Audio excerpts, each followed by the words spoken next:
అనంతపురం జిల్లా కళ్యాణదుర్గం సిఐ హసీనాబాను చెప్పుతో దాడి చేసిన ఘటనపై ఆమె కారు డ్రైవర్ నాని వివరణ ఇచ్చాడు. హసీనాబాను అవినీతి అక్రమాలకు తనను పావుగా వాడిందని డ్రైవర్ నాని ఆరోపించాడు.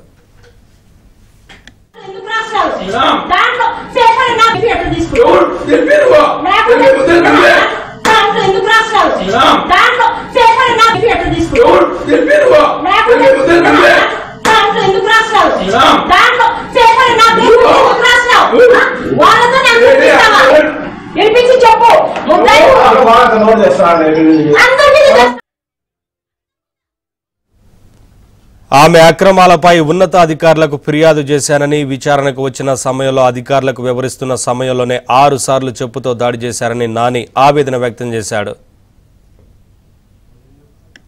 కళ్యాణదుర్గం లో 2 years గా వర్క్ చేస్తున్నాను.